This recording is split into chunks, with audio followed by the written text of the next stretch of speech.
इस्तकबाल करें। प्लीज जोरदार तालियों के साथ।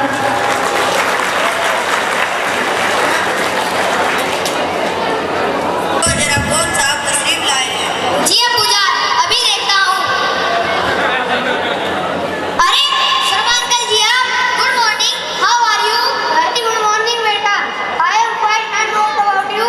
अरे बेटा कौन है, किससे बातें कर रहे हो? अब्बू जान, शर्मा अंकल जी आए हैं। तो बेटा उन्हें अंदर भी बुलाओगे या बाहर ही खड़े रखोगे? सॉरी अंकल, प्लीज कम इन। खान साहब आदाब अर्ज़ है। अमा मियाँ आदाब, आज तो आपने तबीयत खुश कर दी, ना कोई फोन ना कोई खबर। बातें ही करते रहोगे, अपनी बैठने के लिए भी कहोगे। तशरीफ रखो मियाँ। अरे बेटा अपनी अम्मी से कहो शर्मा अंकल आए हैं, उनके लिए चाय नाश्ते का इंतजाम करें। पर अब्बू जान, अम्मी तो घर पर नहीं है, आप मुझे हुक्म करें।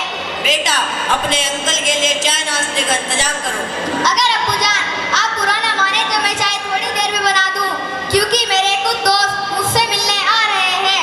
अरे खान साहब, क्यों बेटे को परेशान कर रहे हो? और बेटा आज स्कूल नहीं गए? No Sharma uncle, today I am not well, I have fever. It is okay बेटा।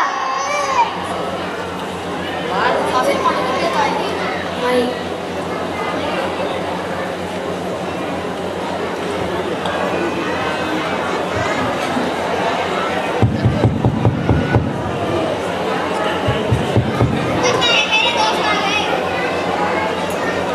अस्सलामु अलैकुम व रहमतुल्लाहि व बरकातुहू। वालेकुम अस्सलाम व रहमतुल्लाहि व बरकातुहू।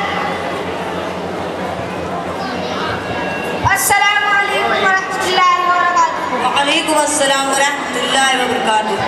बेटा ये सब कौन है? अब्बू जान, ये सब मेरे स्कूल के दोस्त हैं। कहो बच्चों कैसे हैं आप सभी? आप लोगों की स्टडी कैसी चल रही है और आज कैसे आना हुआ? जी चाचा जान, अल्हम्दुलिल्लाह वी ऑल आर फाइन और स्टडी भी बहुत अच्छी चल रही है। आज जुनैद स्कूल नहीं आया, मालूम हुआ उसकी तबीयत नासाज है। और दुआ के वक्त स्कूल में आज के हदीस में बताया गया था कि हुजूर सल्लल्लाहु अलैहि वसल्लम फरमाते हैं, वअब्बिदुल मरीज, यानी मरीज की इयादत करो। और अल्लाह के रसूल सल्लल्लाहु अलैहि वसल्लम फरमाते हैं, जब कोई शख्स बीमार की इयादत करता है तो एक पुकारने वाला फरिश्ता आसमान से पुकारकर कहता है कि तेरे लिए दुनिया और आखिरत में तमाम भलाई हो और तेरा चलना इयादत के लिए मुबारक हो और तुझे जन्नत में आला मकाम अता हो। माशाअल्लाह बहुत अच्छे, अल्लाह आपके इल्म में बरकत अता फरमाए। वेल डन बेटा, जरा अपने दोस्तों से इंट्रोड्यूस तो कराइए। I am Mohammad Bilal.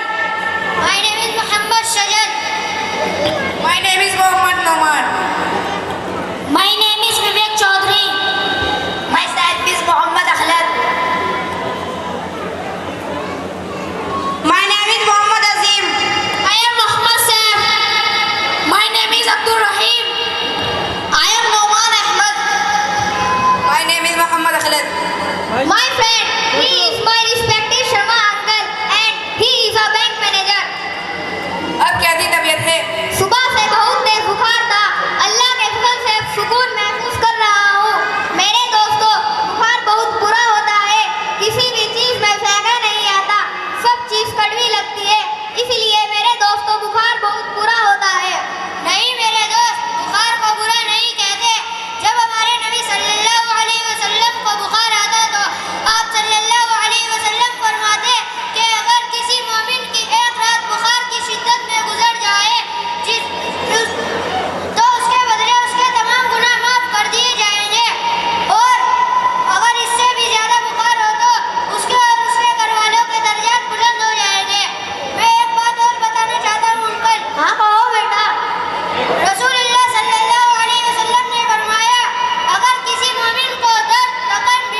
कर रहे हैं, जो कि मोहल्ला पादोई ग्वालोर जवालापुर में है। गिरजैन के लफ्ज़ी मायने अल-हिलाल यानी पहले दिन का चाँद, जो बढ़ने वाला चाँद होता है। जिस तरह अरबों खरबों सितारों के बीच चाँद का अपना मकाम है, वो अलग से ही चमकता हुआ नजर आता है, उसी तरह हमारे प्रिंसिपल सर और सभी टीचर्स हमें चमकाने की मेहनत कर रहे हैं। सभी जगह इंजीनियर, डॉक्टर, पायलट वगैरह वगैरह बनाने पर जोर दिया जा रहा है। उसी तरह हमारे स्कूल में भी मेहनत हो रही है, पर इन सभी चीज़ों से एक अच्छा इंसान बनने की मेहनत हो रही है, क्योंकि अच्छा इंसान बनने के बाद सभी ओहदों पर पहुंचकर समाज की सेवा कर सके। अरे भाई, उस प्रोजेक्ट का क्या हुआ? इसके बारे में हमने पिछली मीटिंग में डिस्कशन किया था। उस प्रोजेक्ट के बारे में मैंने अपने सीएस और डिटेल्स में बात की थी, जिससे नतीजा निकला है कि उस प्रोजेक्ट को फेल कर दिया गया है। अंकल बुरा ना माने तो मैं आपकी बातों में दखल दे सकता हूँ। Why not बेटा? वैसे तो ये गुस्ताखी होगी। आप जिस बारे में बात कर रहे हैं, it does not matter, but अभी आपने इंटरेस्ट यानी सूद का जिक्र किया है, जिसकी वजह से मैं बोलने पर मजबूर हो गया हूँ। आकाए नामदार ताजदार मदीना जनाब रसूलुल्लाह सल्लल्लाहु अलैहि वसल्लम ने फरमाया, महराज की रात मेरा गुजर एक ऐसी कौम पर हुआ जिनके पेट इतने बड़े थे कि कोई घर हो और उसके अंदर सांप बिच्छू थे और वे बाहर से ही नजर आ रहे थे। मैंने जिब्राइल अलैहिस्सलाम से पूछा, ये लोग कौन हैं? जिब्राइल अलैहिस्सलाम ने बताया, ये सूद खाने वाले लोग हैं। अरे भान साहब, ये जिब्राइल जनाब कौन है? मैं बताना चाहता हूँ, हाँ? जिब्राइल अलैहिस्सलाम अल्लाह के मशहूर फरिश्तों में से एक है। ये फरिश्ते क्या होते हैं? अल्लाह ताला की नूरानी मखलूक को फरिश्ता कहते हैं। बहुत अच्छे बच्चे, बहुत प्यारी प्यारी बातें कर रहे हो। कहाँ से सीखी है सारी बातें? ये सारी बातें हम सबको स्कूल में सिखाई जाती हैं। कुछ और भी बताओ। अंकल, मैं बताना चाहता हूँ, हाँ बताओ बेटा। नबी करीम सल्लल्लाहु अलैहि वसल्लम ने इरशाद फरमाया, जिसने अपने पड़ोसी को तकलीफ दी उसने मुझे तकलीफ दी, और जिसने मुझे तकलीफ दी उसने अल्लाह को तकलीफ दी, और जिसने अपने पड़ोसी से झगड़ा किया उसने मुझसे झगड़ा किया, और जिसने मुझसे झगड़ा किया उसने अल्लाह से झगड़ा किया। अंकल, मैं एक बात बताना चाहता हूँ। बताओ बेटा। अल्लाह के रसूल सल्लल्लाहु अलैहि वसल्लम ने फरमाया, जब कोई शख्स किसी यतीम के सर पर हाथ फेरता है तो अल्लाह ताला उसके हर बाल के बदले में एक नेकी अता फरमाता है। अंकल, मैं एक और हदीस बताना चाहता हूँ। हाँ बताओ बेटा। अल्लाह के रसूल सल्लल्लाहु अलैहि वसल्लम ने फरमाया, मरीज की आयादत यह है कि अपना हाथ उसकी पेशानी अपने हाथ पर रखकर पूछे कि तबीयत कैसी है। अंकल, मैं भी कुछ बताना चाहता हूँ। हाँ बताओ बेटा। नबी सल्लल्लाहु अलैहि वसल्लम ने फरमाया, नेकियों में बेहतरीन नेकी है कि अपने वालिद के दोस्तों के साथ अच्छा बर्ताव करें। मैं एक और हदीस बताना चाहता हूँ। नबी सल्लल्लाहु अलैहि वसल्लम ने फरमाया, रिश्तेदारी से चिमट कर फरियाद करती है, ए अल्लाह, जिसने मुझे जोड़ा तू उसे जोड़, और जिसने मुझे तोड़ा तू उसे तोड़। शर्मा अंकल, अगर आपकी इजाजत हो तो मैं भी कुछ कहना चाहता हूँ। हाँ कहो बेटा। इस्लाम सिखाता है कि अगर हमारा किसी के ऊपर कर्ज हो और हम उसे तय हुए दिनों से ज्यादा मोहलत दे दे तो हमें उतने ही दिन सदके करने का सवाब मिलता है। अरे खान साहब, ये इस्लाम क्या होता है? मैं बताना चाहता हूँ अंकल। हाँ बताओ बेटा। इस्लाम के अल्फाज से ही सलामती टपकती है, और अगर इस्लाम की तालीमात और अहकामात पर गौर कर लिया जाए तो हर तरफ सलामती ही सलामती नजर आएगी, क्योंकि इस्लाम की बुनियादी तालीमात में 5 चीज़ें ज़रूरी हैं। नंबर 1 ईमानियत, नंबर 2 इबादत, नंबर 3 अखलाकियत, नंबर 4 मुआमलात, नंबर 5 हुकूक मुआशरत। What is ईमानियत? यानी अल्लाह ताला को एक मानना और हज़रत मोहम्मद सल्लल्लाहु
हवि हव्य अथवा हविष्य यह पदार्थ हैं जिनकी अग्नि में आहुति दी जाती है।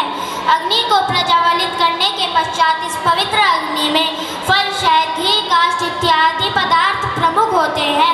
ऐसा माना जाता है कि यदि आपके आसपास किसी बुरी आत्मा इत्यादि का प्रभाव है तो हवन प्रक्रिया इससे आपको मुक्ति दिलाती है। शुभकामना, स्वास्थ्य, समृद्धि के लिए भी हवन किया जाता है। बेटा जरा ये बताओ कि हवन में कौन सा मंत्र पढ़ा जाता है और उसे क्या कहते हैं? हवन में गायत्री मंत्र पढ़ा जाता है। ओम भूर्भुवस्वः तस्मै भर्गो देवस्य धीमहि